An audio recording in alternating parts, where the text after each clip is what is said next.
Hello and good morning. CTS265 Section 840 students for the Fall 2016 semester at Anne Arundel Community College.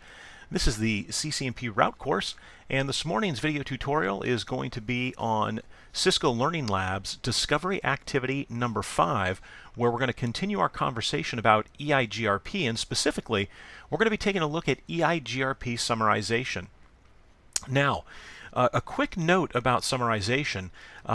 Typically, when learners are asked what is one of the benefits of summarization, one of the first things that they say is, oh, it reduces the amount of information in the global rib. In terms of when I say show IP route, I see a reduced section of output that will only reflect the summary. And while this is certainly one of the byproducts of summarization, it is definitely not one of the more important aspects of summarization. So I think in a lot of cases, configuration reduction, because it's something that we can visibly see, is immediately pointed out as, oh, the benefit of summarization is configuration reduction. And the same thing with Bgp Peer Groups, and we'll be talking about those when we get to Chapter 7. When we talk about Bgp Peer Groups, one of the sort of the offshoots of the peer group is that it reduces the configuration. But just like summarization, peer groups were not created with the I should say the sole goal of reducing configuration. There were other goals in mind. With Bgp peer groups, it was to reduce the CPU utilization and to group updates, right? So to group peers so you could send out a single update to multiple peers and keep those peers in a group. And that was the real goal, because when peer groups were created, the CPU utilization or CPU cycles were at a premium. But that's really not the case today. But it does reduce the configuration. And with summarization, it's the same thing, where we visually and immediately get feedback when we type show IP route and we say, oh, wow, look at that. It went from like 8 entries in my routing table down to this one summary route. And while that is true, the more important reason for summarization is, one, to limit the query domain, right? So just like when we talked about EIGRP stub routing and how a stub router can limit the query domain. Remember, if a router declared itself as a stub, and we'll do, let's change this to red here. So let's say that branch says I'm a stub.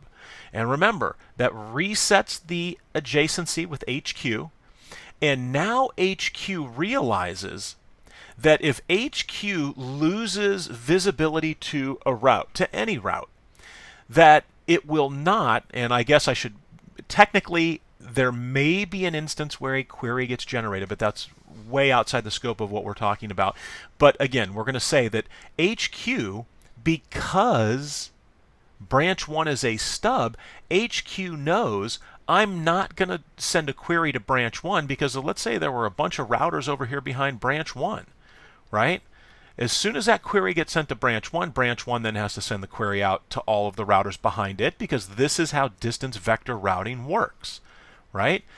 And you can see that the query domain can exponentially grow. But if we know that HQ would never have an alternate path to any of this network information anyway going through branch 1, and even going this way, there's no way for HQ to get to any of that routing information over here. And let's say this is just a mega branch that we have, call it branch 1 since that's the designator here. We make branch 1 a stub, and HQ and EIGRP know I'm not going to send a query to branch 1 because branch 1 told me it's a stub. And by virtue of the fact that branch 1 is a stub, I already know that if I were to lose some routing information, that there's no way it's going to sit over here behind branch 1. And that's what the stub saved us. Now, summarization does much the same thing. when we do a summary, and you can see here that this is kind of going to be a little contrived, but this is, real world, this is what will end up happening is you've got a series of /16s or /24s or 23s, whatever the case may be, at your branch locations, and you want to send a summary of those networks. And again, the first thing that most people think is, oh, right, because instead of 7 entries, or instead of so instead of 7 entries, we're going to have 2 entries, one summary for this information and then one summary for that information. So we only see 2 entries over here on HQ, and that really reduces the RIB. Well, it does, yeah, that's definitely a byproduct of summarization, but again, the intended goal of summarization with EIGRP is to limit the query domain, the scope of the query domain.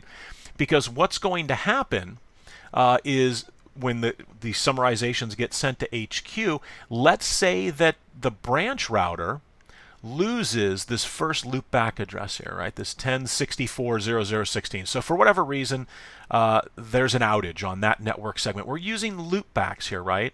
And I need to make sure that I'm clear. So loopback addresses never go down unless you administratively shut them down. They're always up. These loopbacks here, these 7 loopbacks, are simply being used to simulate LAN segments that would be at these branch offices, right? And instead of having to set up 4 interfaces, we can just simply, 4 physical interfaces, we can just simply create 4 logical interfaces called loopbacks, and then those are going to simulate different networks at the corporate office or at the branch office. So this could be the accounting department at the branch office. This could be HR. This could be the network engineers. That could be your management network, whatever the case may be. But we're just simulating that. So let's say that branch 2 loses that network right there. If branch 2 is summarizing and all the HQ router has is a summary of this information, when branch 2 sends the query to the HQ router, and there will be a query generated, but when the HQ router receives it, it will have the summary of this information. And so it's a /16, and we've got 10.64.00/16. So when we go to summarize this, we've got our interesting octet is right there. And so I should have probably chosen this one up here with the smaller numbers, but let's see. So we've got 128, 64, 32, 16, 1, 2, 3, 4. So that's 64. So we're going to work the summary out here real quick.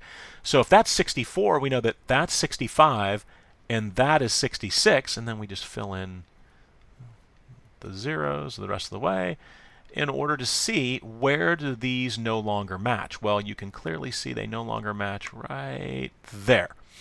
So the first 8 bits clearly match, and then we have 9, 10, 11, 12, 13, 14, right? So we know it's going to be a /14, and this is an epically large summary. It is, the /14 is going to be pretty big, but we're only missing, there's only going to be one prefix that's going to be represented here that doesn't actually is not actually configured.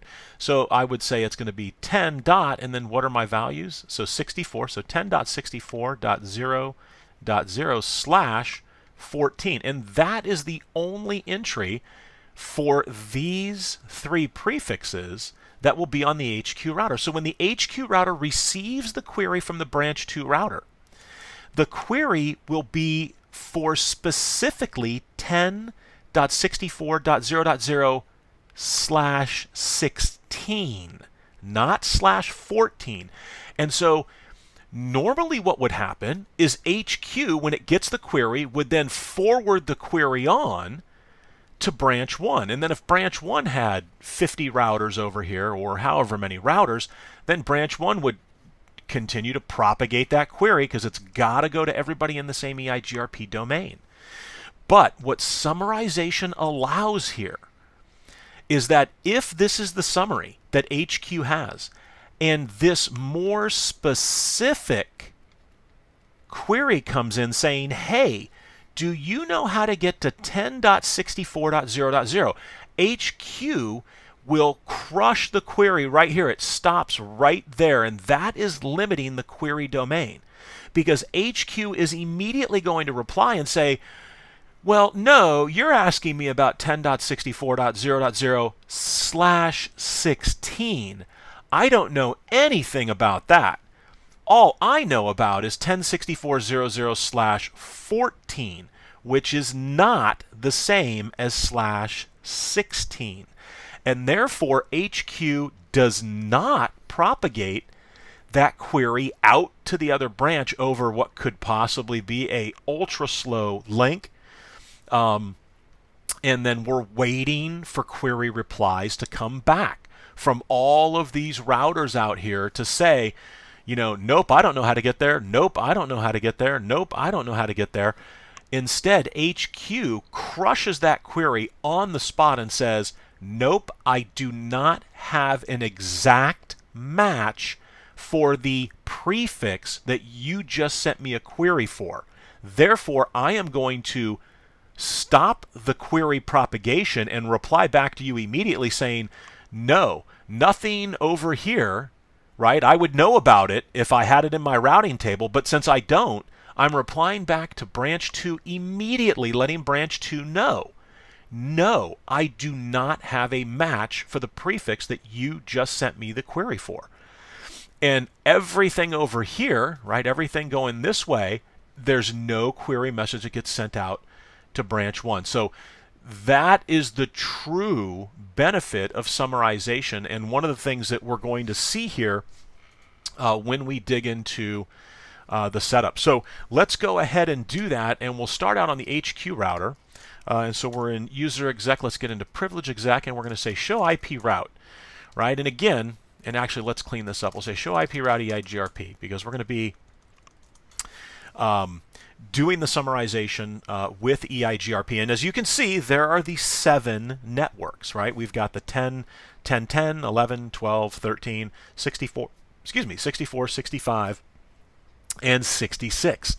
And again, it will definitely shrink the size of the routing table when we do summarization, but that is not the key benefit.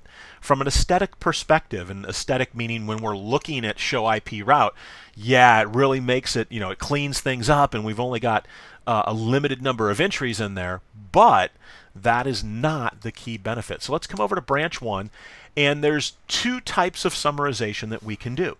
We can do auto summarization, right, which is by default in the 15.x branches of code, auto summary is off by default. And for good reason. Is typically you're not going to have classful boundaries on which your network is going to be set up. That typically just doesn't happen because people are subnetting. And so as soon as we begin to subnet, we break that classful networking paradigm. And auto summary, and you're going to see what happens here, is auto summary is going to break this network when we enable it on branch 1 and branch 2. So let's get into global config and say do show run section EIGRP. So that's what we have right now. We've got router EIGRP 1, autonomous system number 1, and the network quad zeros basically says just fire EIGRP up on every interface on this router. So let's say router EIGRP 1, and we're simply going to turn on auto summary. And there are no arguments to it. You simply just type in auto summary. Now, you'll notice it's a resynchronization of the routing information. There was no teardown of the adjacency. Do show IP EIGRP neighbors. And you can see we have been up for 20 minutes. That's how long we've had this up here.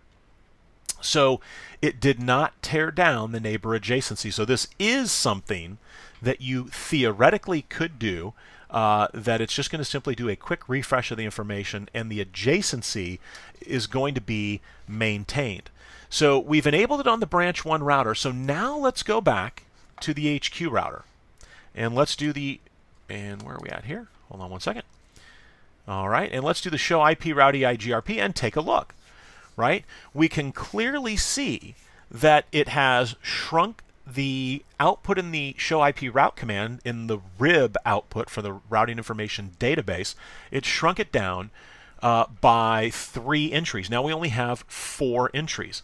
And here is the summary that we just created by saying auto summary on the branch 1 router, which is out Ethernet 01. And so this is the summary that the HQ router is seeing right now.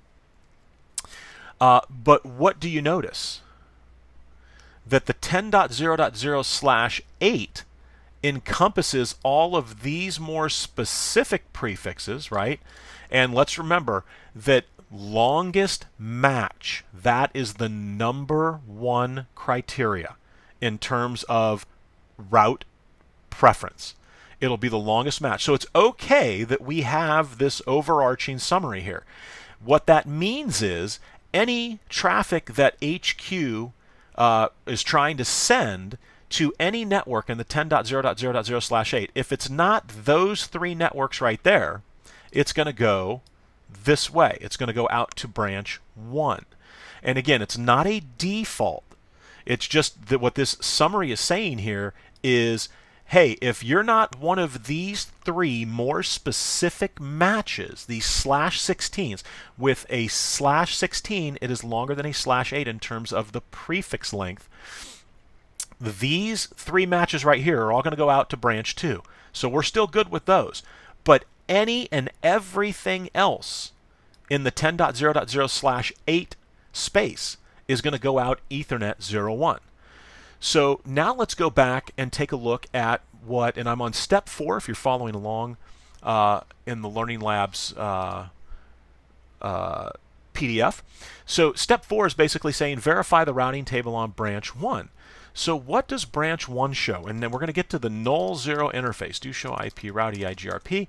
And this is going to be a very, very important conversation, something to definitely remember because the null interface comes up often when you're dealing with summarization.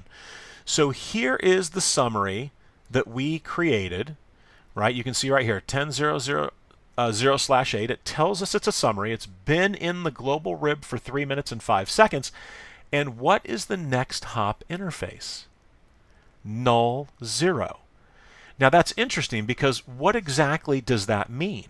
Well, the null 0 interface is here because remember, if we go back to the overall drawing, and the overall diagram, I should say, we've done the auto summary here. And so branch 1 is saying, hey, to get to the 10 to anything in the 10.0.0/8, which is the entire 10 dot space. So any prefix that begins with .10 or .10 that begins with 10 dot, I have sent a summary to HQ. And so branch 1 is basically pretending or acting as if, hey, I know how to get to every prefix in this range. So it's possible that branch 2 may send a request, if it had a default route up to HQ possibly, that it could send a request up to HQ saying, hey, I'm trying to get to the 10.37.19.0/23 network, right? Now that network is nowhere in this environment. But for whatever reason, if this traffic came off of branch 2 trying to get to that network, HQ is going to see that. And in fact, in the scenario we have right now, if we look at branch 2, it may also be seeing that summary. But HQ would receive that traffic and say, oh yeah, branch 1, he's telling me he knows about every subnet in the 10 dot space. So that traffic would then get sent to the branch 1 router. Now, does branch 1 have the 10.37.19.0/23? No, it doesn't. And that is where the null 0 interface comes into play. It's that if, and you see the null 0 when summarization is being performed. And so what we're saying is, if branch 1 is summarizing and advertising, hey, I know how to get to every 10 dot network, which is exactly what branch 1's saying right here. If that's what branch 1 is saying, and traffic from a network shows up that it's representing it knows about, but that it truly does not know about because it only knows about those 4 networks in our scenario, then the traffic gets forwarded to the null 0 interface. And this is what we like to call the bit bucket. And you'll also hear it referred to as, and the proper is /dev/null, but people say just dev null, right? And that's the bit bucket on the Unix side of the house, or Linux, whatever you prefer. So dev null, right? So basically this is sort of a garbage collector. Think of it as like a garbage collector, that a prefix that shows up that we don't know about, but yet we are pretending or advertising to everybody that, yeah, no, we do know about that guy. When that traffic finally shows up here, we just send it into the null 0 interface because branch 1 does not have a more specific match. And we limited the output to the EIGRP, but when I say do show IP route, what does branch 1 know about? Look at, there is the 10.0, or I'm sorry, 10.11, 12, excuse me, 12 and 13. And actually, I missed that one up there, the 10.10. Come back. There we go. So there are the loopback addresses. So we do have more specific routing information for those prefixes. But if anything shows up that we don't have a more specific prefix to get to, send it to the null 0 interface. And again, it's effectively dropping the traffic. It's just discarding the traffic by sending it to that null 0 interface. Now, theoretically, the TTL is going to be 255. So after 255 hops, the traffic would drop anyway as the time to live decrements as the IP packet makes each hop in the topology. But do you really want a bunch of traffic sort of pinballing around your environment until it gets to 255 hops and drops? No, you don't. You probably want to stop that as soon as you can. And there are scenarios, one of them that we just talked about, is if you had that default interface on one of those routers, you could cause a routing loop. And again, it would be a loop that eventually, after 250 hops, would die. But how much traffic are we generating to that bogus network segment, and how much traffic could the network handle across maybe a low-speed WAN link? And so that becomes very dangerous. So now we're going to show you the even more dangerous scenario, and that's to come over here to branch 2, and we're going to go into privilege exec and then into global config, do show run. Whoops, sorry about that. Do show run section EIGRP. And you can see it's exactly the same. So router EIGRP1, and now on branch 2, we're going to turn auto summary on as well. And so we hit enter. Now let's come over to HQ. You can see we had that graceful restart, right? It's just a resync. So the adjacency is not going down. Show IP EIGRP neighbors, and we're good, right? 29 minutes these adjacencies have been up. So now let's get to the more important information. Show IP route EIGRP. And take a look at the EIGRP information I have now. And we saw something similar to this last week. This is equal cost multipathing, or ECMP, which means in EIGRP speak, if I receive, or if I have 2 successors to the same successor route who have the same computed distance or the same metric, remember, metric is sort of the generic term to describe that value that we know to be the CD, the computed distance. If there are 2 successors who advertise to me identical metrics to get to a successor route, well, then I'm going to equally share the traffic load across those 2 successors. And remember, a successor in what we've seen so far, successor, can never remember if it's 1C, 2 S's, whatever. So successor is simply a router. Or I should say specifically, it is the next hop router is more technically correct. So remember, the successor is just simply a next hop router. And here we have two successors, .1.2 and .2.2, who have advertised equal cost paths to this successor route. And therefore, HQ now thinks, oh, well, when I'm sending any traffic, because now take a look, HQ's routing table, it does not have any specific longer match to any 10. Network. The only successor route that it has to any 10. Network is the summary. Because remember, we're doing auto summary on both. But remember, it's not going to work because we have subnetted. We have done subnetting on both branch 1 and branch 2. But yet here we are pretending, right, that branch 1 and branch 2 are both pretending that, yeah, no, come to me to get to any 10. Network. But we know for a fact that that is not true.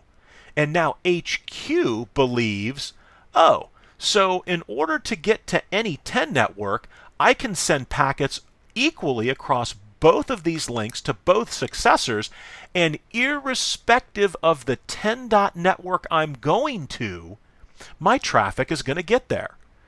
But let's see what happens when we do that.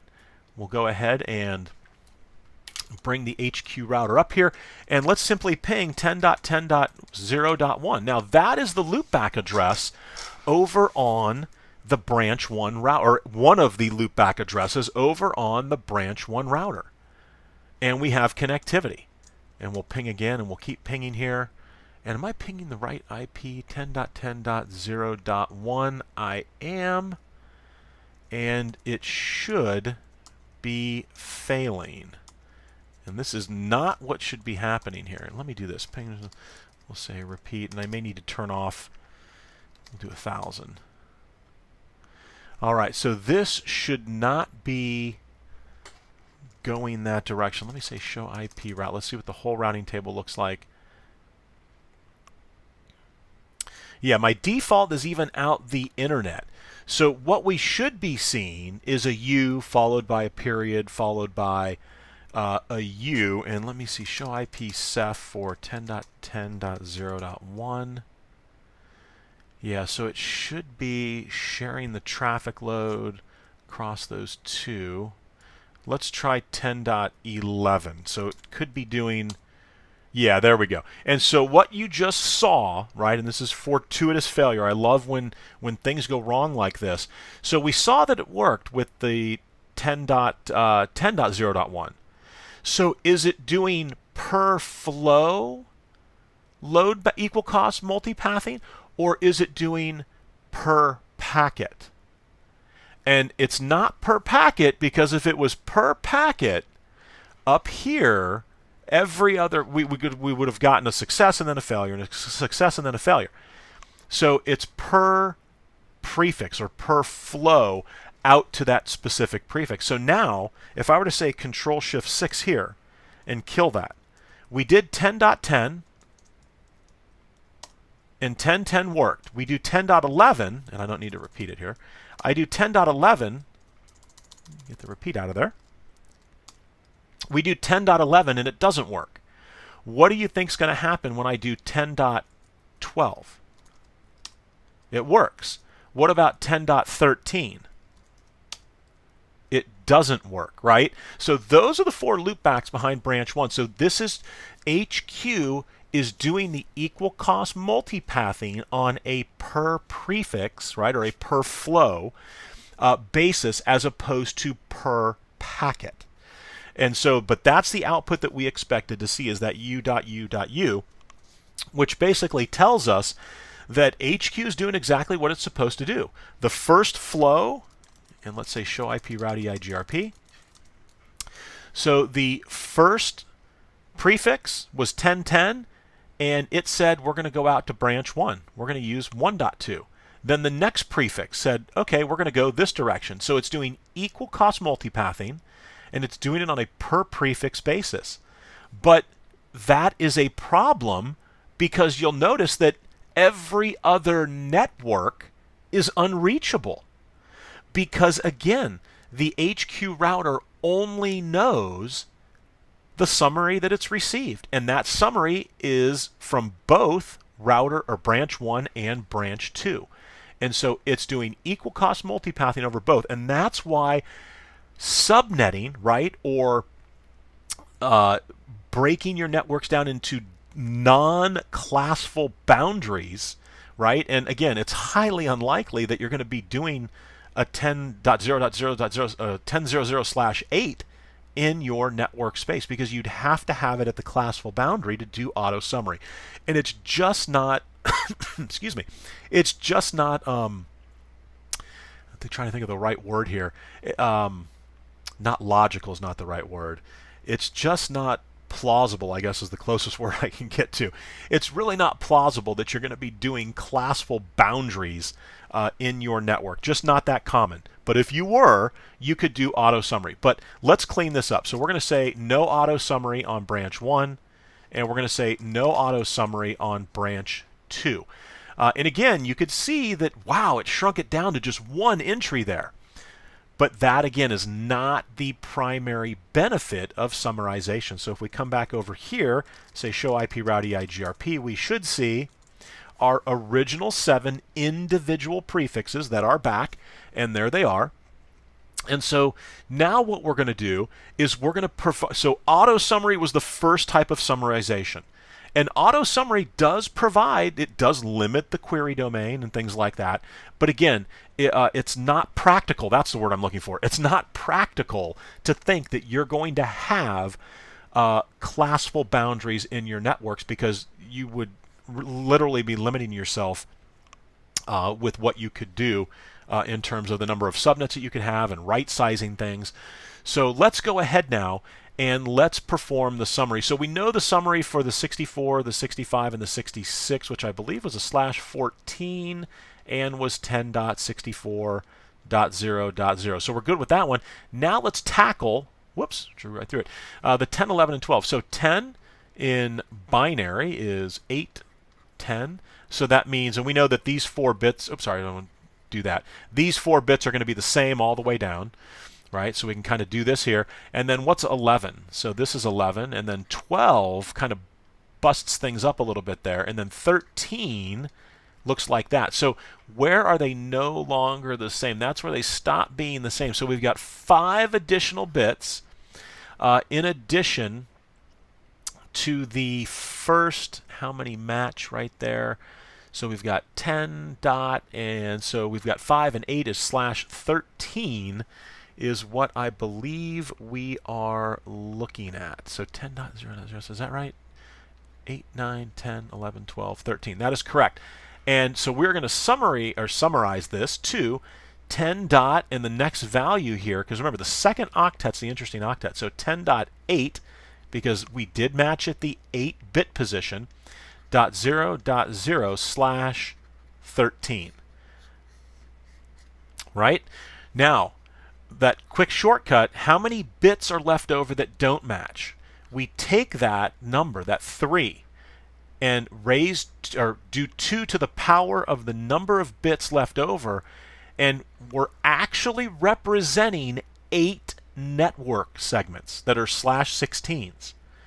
But we don't see all, or those are not all configured, right? So we are, again, branch 1 is pretending, and it's fronting, basically. It's fronting saying, hey, I know how to get to the 10.8.0.0/13, which, and all of the member routes in there, when in fact it only knows how to get to 4 of them, and we know the 4 that it's going to be able to get to right there.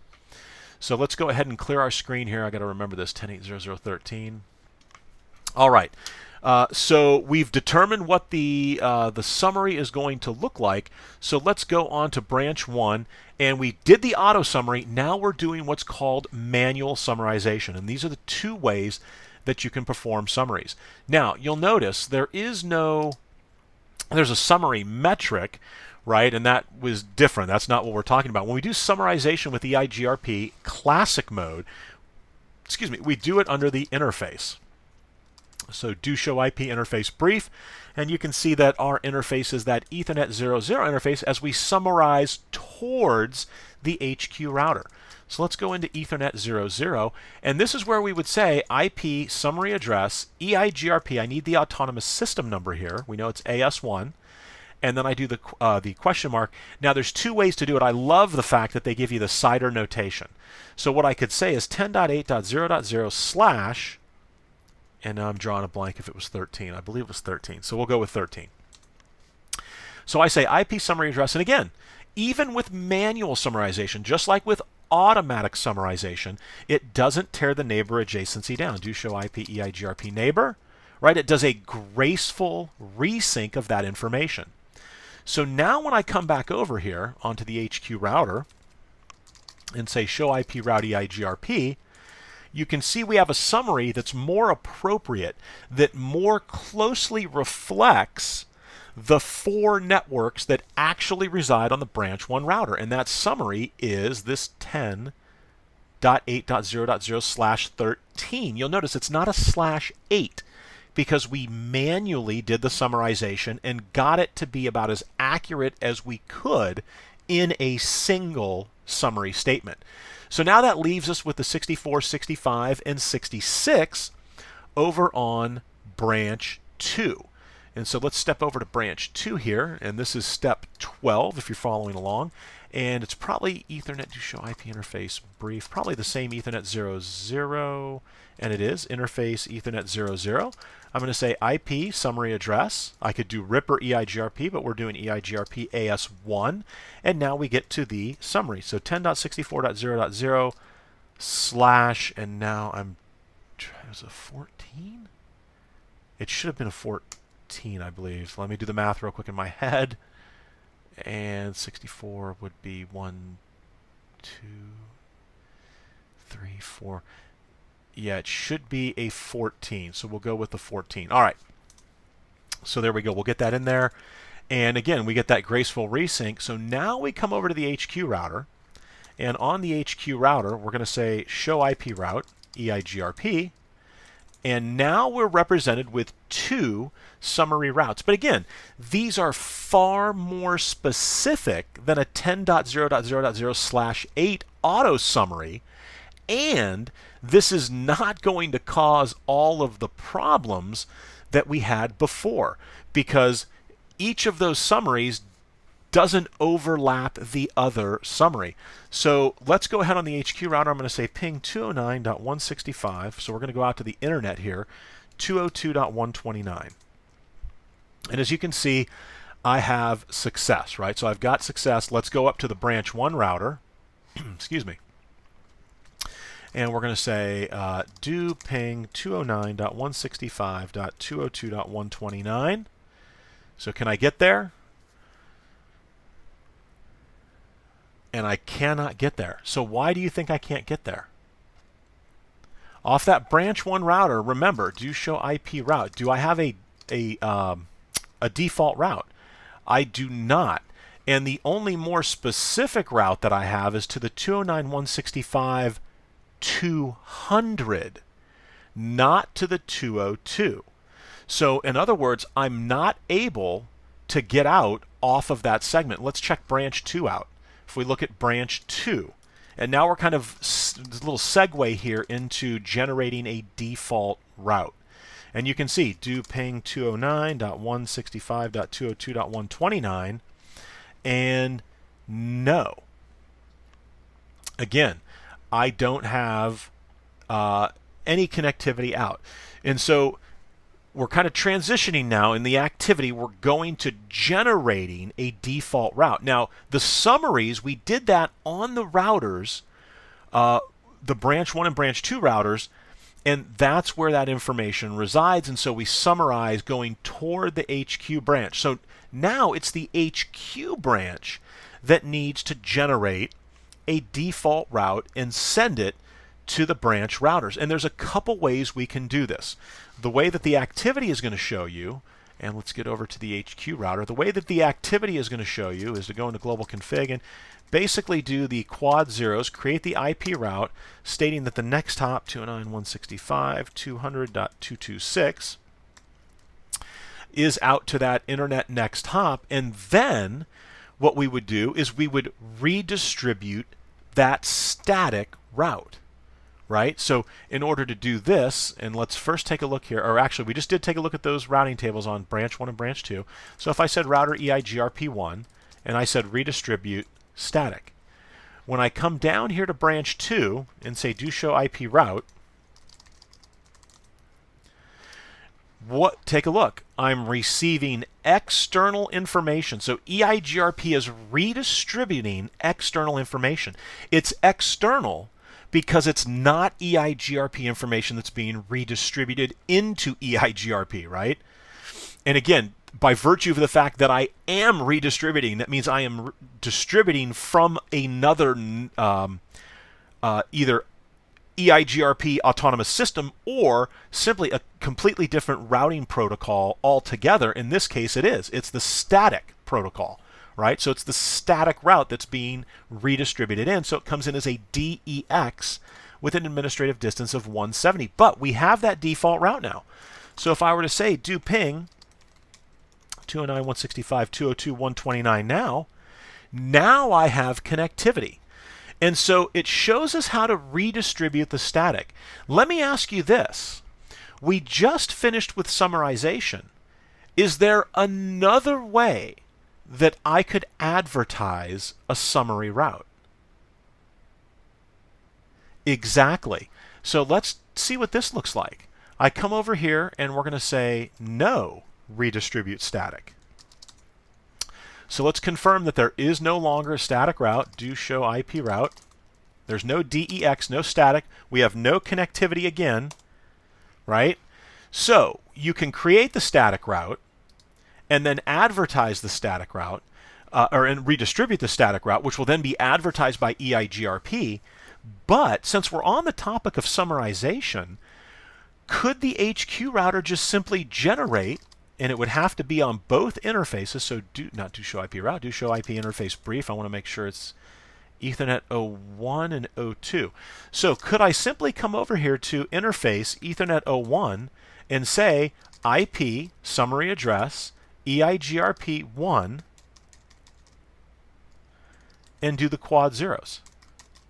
Whoops, not P0. And then go into interface Ethernet 02 and simply recall that command. Because again, I have to send the summary.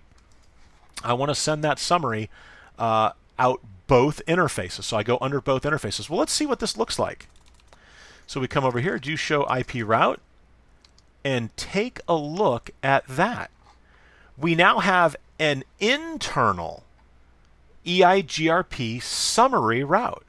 Because again, the HQ router just simply generated a default route and sent that default route down to both of the branch offices. And again, the reason I'm bringing this up, one, it's not in the exercise, which is okay, right? It's not a big deal that it's not in the exercise. But more importantly, from a hub and spoke perspective, and if you look at our topology, this is clearly my, this is clearly my hub. This is clearly my hub, and these are clearly spokes, right? These branch sites that, boy, oh boy, having some spelling issues. So these are spokes, right? Does branch 1, or do branch 1 and branch 2 need all kinds of specific routing information about all these different prefixes that are out here? Now, I understand why we did this, right? This is, again, we need to learn how to summarize, and it clearly showed us how to summarize, but let's take it a step further. Let's go a little further down the rabbit hole. Do branch 1 and branch 2 need all the specific routing information that's going to be pumped in from the HQ router? Because again, if there were other spoke sites that were hanging off of HQ, which there probably are or would be, do these branches that have a single pathway out of their out of the WAN to get to HQ. So there's, you'll notice there's no other internet connectivity here out of the branch. The branch has to come across the WAN to get to the internet or to get to any of these other spokes. So there's no need for the branches to know anything other than what? Exactly. There's no need for the branches to know about anything other than a default route out of their branch. So we do this because we're trying to learn about summarization, but let's take it one step further. All HQ needs to do in this instance is send a default down to branch 1 and a default down to branch 2 saying, hey, if you need to get to anything that you don't have a more specific, longer match to get to already, come to me. And that makes perfect sense, because in order to get to anything anyway that they don't already know about, the only way to get there is to come out to the HQ router. So we have the HQ router do a default summary out each of the interfaces for each of the branches, and we're done, right? Or you could do it the way we did it the first way, because now you start to talk about, well, wait a second, because then I have to put the summary command on that interface and that interface and this interface and this interface. The alternative is you create that static route with the quad zeros, and then you simply say redistribute static, and done. And that goes out all interfaces, right? So those are your two options in the scenario that we're looking at here in terms of, well, when would I want to use the IP EIGRP summary and summarize a default out? And you'll get to that when we start to talk about DMVPN in that single multi-point GRE interface, right, where you don't have to create an IP EIGRP summary quad zeros for every single interface, because there's only one interface at the hub at that point, right? All right, so great introduction here into summarization and in how to generate and advertise a summary route. All right, well, this is going to wrap up discovery activity number 5. And we're going to continue the conversation. Again, EIGRP is a very, very important topic, a very large topic in terms of what we're dealing with in the route course. And so that is it. I will see you guys on Monday. Have a great weekend.